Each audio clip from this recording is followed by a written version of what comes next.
Muito bom te receber aqui para a gente começar bem a semana. Vamos lá então para as notícias. O plenário do Senado começa a analisar hoje a PEC que limita decisões monocráticas e pedidos de vista do STF, gente. A proposta estabelece que o ministro do Supremo não pode decidir de forma contrária à maioria do colegiado. É uma ofensiva do Congresso contra o STF, né, Jorge? Bom dia para você.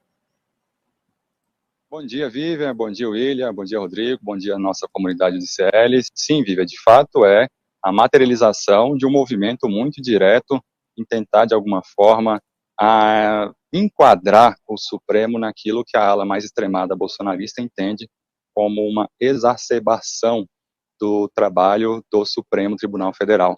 Especificamente, lá no Senado Federal, eu diria que essa proposta foi gestada lá e tem grande chance de ser aprovada no plenário, especialmente porque lá, Viva, tem um conjunto de parlamentares muito mais inflamados com esse tipo de pauta.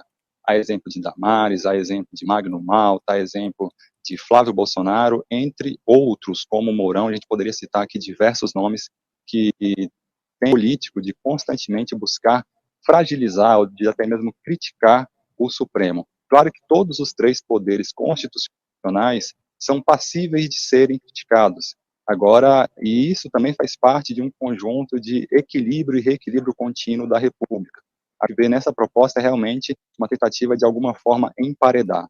Olha, Supremo, se você continuar de alguma forma legislando, exercendo um papel que é do Legislativo, nós vamos buscar podar as suas asas. Esse que é o recado claro e direto que essa votação da PEC 8 vai dar lá no plenário do Senado.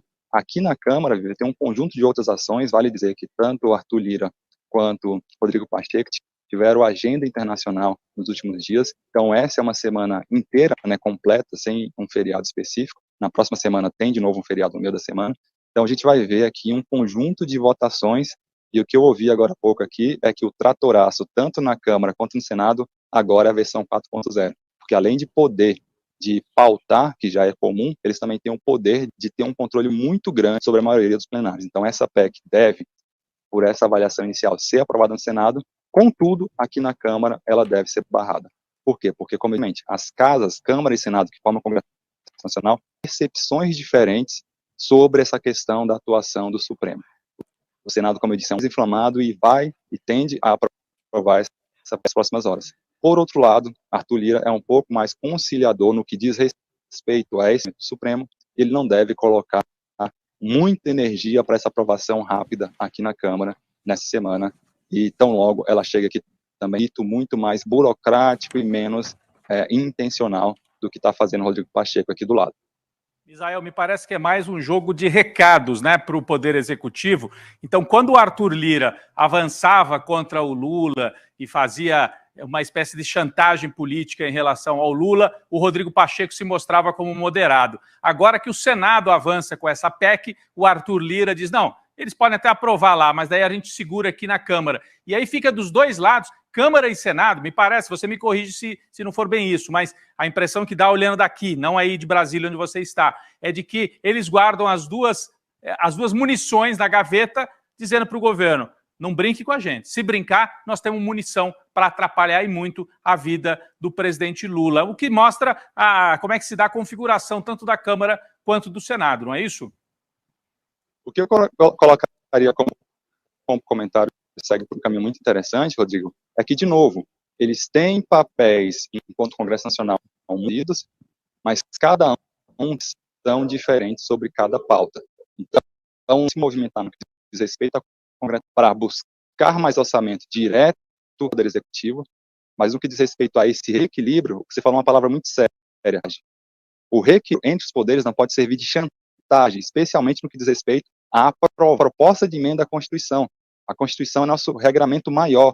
E essa alteração constitucional, Rodrigo, ela não pode ser feita com o intuito de chantagear nenhum dos poderes. Nem o Legislativo pode fazer isso como um recado, como está sendo feito agora para o Judiciário, e nem como uma tentativa de passar ali um cheque para o Executivo. Acho que essas forças políticas entre os três poderes, Executivo, Legislativo e Judiciário, podem e devem ir se acomodando ao longo do tempo, mas isso não pode servir de um chantageamento político contínuo.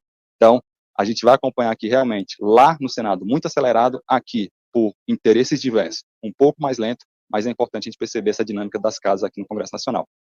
Perfeito. Não, você só fez uma correção importante. No caso do Senado, essa PEC que está sendo votada, a chantagem não seria diretamente contra o Lula, mas contra o Supremo Tribunal Federal, contra o terceiro poder, né? Porque é uma PEC que diz respeito ao funcionamento do Poder Judiciário, da Suprema Corte, né? Barrar o poder monocrático dos juízes da Suprema Corte. Eu não sei se a Vivi e o William ainda tem algum outro tema para trazer para o nosso Misael lá de Brasília.